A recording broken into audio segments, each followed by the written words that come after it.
안녕하십니까. 박준섭 변호사입니다.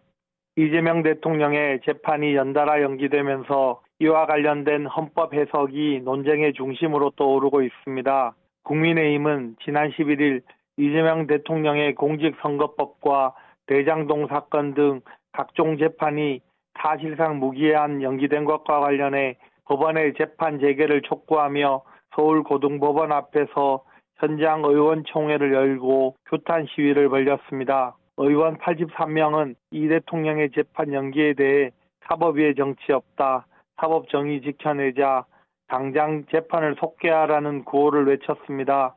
윤석열 대통령 비상계엄으로 인해 국민들 사이에 실질적 헌법의 규범력에 대한 인식이 높아지고 헌법의 해석에 대해서도 관심이 높아졌습니다. 결국 이재명 대통령에 대한 재판이 중지될 수 있느냐 하는 것도 헌법 제84조의 해석에 관한 문제입니다.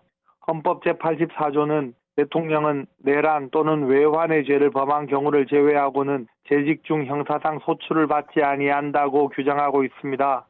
이 규정은 헌법에서 대통령에 대해서만 내란죄, 외환죄를 제외하고 재직 중에 안정적으로 직무를 수행하도록 하기 위하여 소추하지 못하도록 한 예외 규정입니다. 헌법에서 예외 규정을 두고 있으니 당연히 평등권 위반이라는 헌법 문제도 생기지 않는 것입니다. 이재명 대통령에 대하여 재판을 계속해야 한다는 입장은 헌법의 문헌이 형사상 소추, 즉 기소만 할 수 없다고 규정하고 있다는 것을 강조하는 것입니다. 재판을 계속하는 것에 대한 규정은 없으니 헌법 제84조의 예외 규정은 엄격하게 해석해야 한다는 것입니다. 과거 근대가 시작될 무렵에 프랑스 민법을 처음 만들어 놓고는 그 민법 규정이 완벽해서 흠결이 없다고 생각하던 시절이 있었습니다. 그래서 프랑스 민법에 대해서 더 이상 해석할 필요가 없다는 시각도 존재했었습니다. 프랑스 민법을 해석한 주석서가 처음 나왔을 때 나폴레옹은 나의 민법을 잃어버렸다고 하면서 슬퍼했다고 합니다. 그러나 인간은 법 규정을 결코 완벽하게 흠결 없이 만들 수가 없다는 것이 역사적 경험으로 밝혀졌습니다. 그래서 완벽하지 않은 규정에 대해서는 해석이 필요하고 심지어 현대에 발전된 법의로는 제한적이기는 하지만 필요한 경우에 사법부에게 법 형성, 법 창조를 인정하고 있는 것입니다. 이런 관점에서 헌법 제84조의 규정을 살펴보겠습니다. 이 규정이 대통령의 재직 중 형사상 소추에 대해서만 규정하고 있기는 합니다. 그러나 합리적인 입법자라면 대통령이 재직 중에 안정적으로 직무를 수행해야 할 필요성은 소추 때뿐만 아니라 재판 진행 중에도 똑같이 필요하다고 인정할 수 있을 것입니다. 그런데 헌법을 제정할 때에 이 부분에 대하여 하여야 할 입법을 하지 않은 것입니다. 이 부분에 법적 흠결이 있는 것입니다. 헌법 규정이 형사재판을 소추하여 시작도 못하게 규정했는데 하물며 재판을 계속하게 규정하겠느냐 하는 것입니다. 재판을 시작도 못하게 했다면 당연히 계속 진행하는 것은 더더욱 안 되는 것입니다. 재판 중지에 대한 명시적 규정은 없지만 규정이 있는 것으로 볼 수 있다는 것입니다.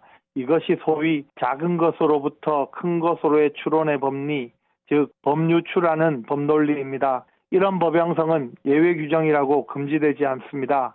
그렇다면 법원은 헌법상 평등원칙을 근거로 이런 법논리에 따라 헌법 제84조를 근거로 재판을 중지한 것입니다. 사법부가 자의로 권력분리 원칙에 반하여 정치의 신여가 되어 재판을 중지한 것이 결코 아닙니다.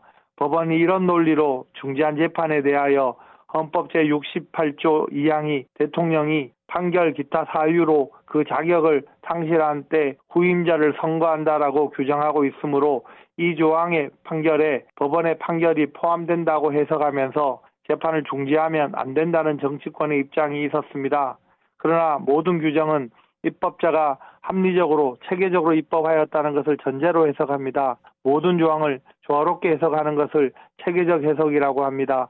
대통령의 재직 중 소추 금지의 예외 조항인 헌법 제84조와 체계적인 해석을 하면 헌법 제68조 제2항의 판결의 의미에는 내란죄와 외환죄 외에 재직 중 재판에 대한 판결은 포함되지 않는 것으로 해석됩니다. 해석 논쟁을 통해 국민들 사이에 헌법의 규범성이 높아지는 것은 바람직합니다.